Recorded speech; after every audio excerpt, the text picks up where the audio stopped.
Justin is one of those guys that he pays people $1,000 to drop him with body shots in the gym, and he's paid everybody. 지난 영상에선 경기가 어떻게 흘러갔는지 라운드별로 봤다면 이번 영상은 어째서 토프리아가 가지고 온 게임 플랜이 잘못된 게임 플랜이었는지 게이츠의 지난 경기들을 통해서 자세히 보겠습니다. 일리아 토프리아의 실수는 두 가지, 경기 초반의 스탠스와 바디샷에 다운된 게이츠를 스탠드업 시키지 않고 무리하게 그라운드에서 피니쉬를 노렸던 점이죠. 두 번째는 경기 페이스가 아주 빨랐고 서로 정신이 없었기 때문에 충분히 이해가 가는 상황이었다 할 수 있을 것 같습니다. 또 사이즈에서 차이가 나는 만큼 서브미션 시도가 아니었더라도 상위 포지션을 유지하는 것이 어려웠을 수도 있겠죠. 문제는 토프리아의 스탠스인데 게이츠의 컬러 타이에 대응하기 위해서 중심을 뒤에 놓는 스탠스를 가지고 왔다면 이해할 수 있다 치더라도 만약 이게 게이츠의 킥을 의식해서 그랬다면 완벽한 전략 미스라고 할 수 있을 것 같습니다. 제가 프리뷰 영상을 만들면서 가장 먼저 게이츠는 아마 높은 확률로 킥을 차지 않을 것이다 라는 얘기를 했습니다.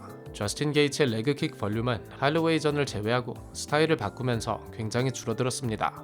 하지만 단순히 스탯이나 스타일의 변화 때문만이 아니죠. 저는 저스틴 게이츠의 킥의 효율이 그렇게 좋다고 생각하지 않습니다.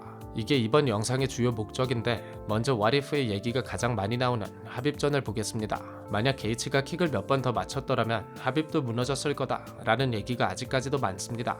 이게 맞기도 하고 틀리기도 한 얘기인데 펀치가 몇 번만 더 잘 들어갔으면 이겼을 거다, 태클을 막았다면 이겼을 거다, 이런 식으로 가정을 하기 시작하면 끝이 없죠. 어떻게 생각하실지는 모르겠지만 저는 게이츠가 뭘 해도 합입에게 졌을 것 같습니다. 정확히 어떻게 경기가 흘러갔는지를 봐야 할 텐데 경기 시작부터 게이츠가 극단적으로 엉덩이를 빼서 낮게 서 있는 것을 볼 수 있습니다. 태클 디펜스를 의식해서 공격보다 방어에 비중, 게이츠가 정말 무리를 많이 하면서 계속 크게 원을 돌면서 빠졌다. 경기 시작 2분 후에는 하빕이 페이스를 굉장히 많이 올리면서 압박을 시작했다. 1라운드가 끝날 때쯤엔 게이츠의 몸이 빨갛게 달아올랐고 이런 흐름이었다면 절대로 페이스를 따라가지 못했을 가능성이 높다 라고 할 수 있을 것 같습니다.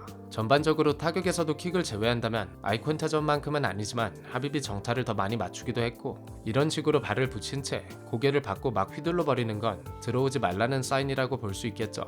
물론 게이츠가 큰 펀치를 맞추기도 했는데 하빕이 이미 오버핸드를 보고 슬립을 해주며 데미지를 흘려주는 모습, 또 어퍼와 레프트가 잘 들어가긴 했지만 이건 하빕의 타격을 보는 눈, 그리고 맷집이 너무 좋았다고 할 수 있겠습니다. 무패는 그렇다 치더라도 피가 난 적이 한 번도 없다는 게 미친놈이죠. 그럼 이제 정작 중요한 킥을 보면 우선 킥 캐치 때문에라도 뒷발로 레그킥을 던지는 게 게이츠의 입장에서는 부담스럽긴 했을 겁니다. 덕분에 앞발로 킥을 많이 차줬는데 저는 게이츠의 레그킥은 앞발킥의 효율이 훨씬 더 좋다고 생각합니다. 이 부분에 관해서는 잠시 후에 다른 경기들을 보며 다시 얘기를 하고 합입전에선 전반적으로 압박에 빠지다가 킥을 내는 것이 대부분이었죠. 이게 빠지면서 차주기 때문에 굳이 따졌을 땐 데미지가 상대적으로 낮을 수밖에 없긴 합니다. 또 아웃사이드 킥도 보면 커멘팅 팀이 반응을 조금 과하게 한 것 같기도 하고 하빕의 발가락이 부러진 상태로 경기를 했던 부분, 또 킥을 맞으면 당연히 이렇게 중심이 흔들릴 수밖에 없습니다. 킥을 허용하긴 했지만 이미 데미지가 쌓여서 위험할 뻔했다 이런 느낌은 사실 없었죠. 그것보다 게이츠가 인사이드로 찼든 아웃사이드로 찼든 방향과 상관없이 킥을 냈을 때 3번이나 잡혔는데 그중 2번은 넘겨졌고 마지막은 그대로 피니시가 나왔습니다. 경기가 길게 흘러갔어도 어느 시점에선 무조건 킥 캐치를 당했을 가능성이 아주 높았다 라고 볼 수 있겠죠. 그럼 바로 다음 경기를 보겠습니다. 저스틴 게이츠의 바뀐 경기 스타일을 가장 잘 볼 수 있는 건 더스틴 포이리에와의 1차전 그리고 2차전일 겁니다. 첫 경기를 보면 아직 무식하게 싸울 때라 레그킥을 굉장히 많이 냈죠. 서로의 스탠스가 갈린 경기였기 때문에 뒷발이 인사이드로 또 앞발이 아웃사이드 방향으로 나왔다 이해하시면 될 것 같고 1차전에서 게이츠의 전략은 킥을 맞추고 나서 포이리의 중심을 무너뜨리지 못하면 가드로 컨비네이션을 그대로 받아주겠다, 말 그대로 내구력 싸움을 하는 경기였다고 할 수 있을 것 같습니다. 여기서 문제는 더스틴 포이리에가 워낙 단단한 스타일에 컨비네이션도 차이차게 잘 넣을 수 있는 선수라서 게이츠의 킥과 가드 위로 받아주는 컨비네이션의 데미지 교환이 효율적이라고 보기 어렵습니다. 당연히 게이츠가 집요하게 킥을 냈던 만큼 더스틴 포이리의 다리에도 분명 데미지가 쌓이긴 했습니다. 또 조금 전에 얘기를 했던 인사이드와 아웃사이드, 이렇게 두 가지만 놓고 비교했을 때 어째서 게이츠의 레프트킥이 더 좋은 옵션이다 생각하냐면 이유는 단순하게 더 안전하기 때문입니다. 레프트킥, 그러니까 아웃사이드는 킥 캐치를 노리는 장면이 반복되는 걸 볼 수 있습니다. 캐치가 좋은 선수라면 물론 잡고 넘길 수 있겠지만 그래도 잡힐 확률은 비교적 더 적죠. 레그킥에 카운터가 나오는 게 더 위험하다고 볼 수 있을 텐데 결국 인사이드 킥 타이밍을 포이리에가 잡으면서 게이츠가 그대로 무너졌습니다. 그리고 몇 년이 지나 2차전은 무식한 데미지 교환이 아니라 최대한 맞지 않고 때리자 라는 스타일의 변화, 또 인사이드 레그 킥은 아예 차주지를 않았습니다. 대신 아웃사이드 킥을 몇 번 빠르게 내고 빠졌는데 아마 이런 부분이 결정적으로 헤드킥 셋업을 하는 것에 어느 정도 영향이 있었을 것 같습니다. 그리고 PGF 1차전, PGF는 상대가 가까이 들어온다 싶으면 훅 저브를 통해서 아주 잘 받아주는 선수이죠. 그렇기 때문에 킥을 맞더라도 자신의 공간 안에 들어왔을 때 PGF가 받아주거나 잡아주려고 하는 모습을 볼 수 있고, 2차전도 경기에서 게이츠에게 가장 위험했던 장면은 레그킥이 그대로 잡히며 넘어가는 장면이었습니다. 올리베이라전도 마찬가지로 게이츠가 킥을 낼 때 계속 잡히는 것을 볼 수 있죠. 찰스 올리베이라는 킥 체크가 아주 좋은 선수인데 게이츠가 킥을 낼 때마다 앞발을 잘 들어주면서 거의 맞지 않았고, 오히려 클린치에서 벗어나기 위해 게이츠가 빠르게 빠져주는 모습입니다. 결국 서브미션이 나오기까지 계속 같은 시퀀스에 걸리면서 게이츠의 킥에는 컬러 차이가, 그리고 어퍼, 마지막엔 조심성 없이 게이츠가 빠지는 이 거리에서 올리베이라의 스트레이트가 잘 들어갔습니다. 이런 걸 보면 격투기라는 게 상성이 굉장히 중요한 부분을 차지하는 것 같아 정말 재밌는 것 같습니다.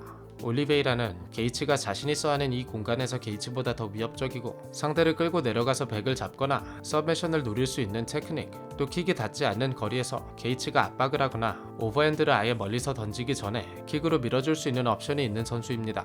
또 하빕과 같은 경우 넘어가지 않도록 게이츠가 아예 붙는 것을 피했고, 페리 핀블렛은 앞발로 찾을 수 있는 킥 옵션이 있기 때문에 3라운드에 있었던 거리 싸움에서 가장 좋은 모습을 보여줬습니다. 하지만 게이츠가 킥을 아예 내지 않도록 변했다는 건 또 아니죠. 맥스 할로웨이와의 경기에서 킥을 많이 내기도 했고 많이 맞추기도 했습니다. 하지만 할로웨이와의 경기는 5라운드 경기였다는 점, 또 할로웨이는 펀치 파워가 강하거나 카운터를 노리는 스타일의 타격가가 아니라 볼륨으로 페이스를 가져간다는 점, 또 타격거리가 게이츠보다 길고 푸더크가 좋기 때문에 게이츠가 킥을 내는 것이 나쁜 접근은 아니었던 것 같습니다. 하지만 그렇다고 킥을 통해 할로웨이의 푸더크를 잡았느냐 한다면 그 정도까지는 아니었고, 토프리아가 고전했던 게이츠가 숙이며 잡으려는 타이밍은 스피닝백 킥으로, 또 무리한 전진을 하면서 지저분한 익스체인지를 노렸을 경우에는 사이드 스텝으로 빠지거나 아주 짧은 펀치 컴보로 먼저 치고 빠졌습니다. 그리고 4라운드에는 게이츠의 킥에 할로웨이의 말이 안 되는 컨비네이션이 나오면서 위기가 또 있었죠. 이번 경기에서도 한 번은 토프리아의 레프트에 걸렸을 뿐 아니라 토프리아의 레그킥에 대한 대응 자체가 지난 경기들을 봐도 괜찮은 편입니다.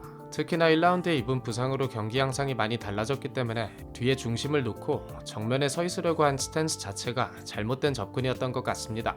그럼 토프리아가 어떻게 했으면 됐을까 한다면, 토프리아가 들어올 때 게이츠가 숙여주면서 컬러를 잡으려고 한 부분은 오히려 토프리아가 레그킥을 차주는 게 맞았다고 생각합니다. 조금 전에 얘기했던 할로웨이나 올리베이라, 또 핀블랙과 같은 킥 옵션은 토프리아에게 없고, 토프리아는 깔끔하게 싸우는 선수가 아니라 상대의 반응을 끌어낸 후에 들어가서 부수는 선수입니다. 그렇기 위해서는 게이츠가 토프리아의 움직임에 반응을 하면서 먼저 공격을 유도하는 게 맞았던 것 같은데, 저시 에메전이 크게 휘두르고 터프한 선수들을 상대하는 정석적인 방법을 보여줬던 훌륭한 리듬이었죠. 다리에 꼭 데미지를 주기 위해서가 아니더라도 너가 숙였을 때 내가 무리하면서까지 들어가지는 않을 거다. 대신 킥이 나오니까 무작정 숙이려고 하지 말고 맞기 싫으면 너가 먼저 들어와라 라는 인상을 심어주기 위해선 토프리아의 킥이 아주 유용하게 작용했을 것 같습니다. 제가 생각하기에 토프리아의 경기는 앞발이 굉장히 많은 비중을 차지한다고 생각합니다. 앞발을 깊숙이 넣으면서 상체 움직임을 통해 결론적으로 게이츠의 반응을 끌어내는 것이 가장 쉬운 접근이었을 것 같고, 잽을 많이 허용한 것도 보면 게이츠의 잽 타이밍이 너무 좋았습니다. 서로의 잽이 교차하는 장면들이 많이 나왔는데, 텔레그래프가 있는 토프리아의 잽에 비해 게이츠의 앞손은 그 위치에서 그대로 뻗어주면서 나오는 것을 볼 수 있습니다. 이게 누구의 잽이 더 좋다 이런 게 아니라, 여기서 내가 계속 손해를 본다 싶으면 잽 교환을 고집할 게 아니죠. MMA에선 내 공격이 들어가지 않았을 경우 그 공격을 그만하는 게 아니라 그 공격을 맞출 수 있도록 셋업을 하는 것이 중요합니다. 킥을 먼저 내주면서 상대의 리듬을 끊어주는 것이 올바른 접근이었다는 얘기죠. 그냥 앞손으로 자존심 싸움을 하기에는 게이츠가 너무 단단했던 것 같습니다. 그럼 분석 마치겠습니다. 긴 영상 시청해주셔서 감사하고, 다음 영상은 시를간과 페레이라 경기를 하겠습니다. 감사합니다.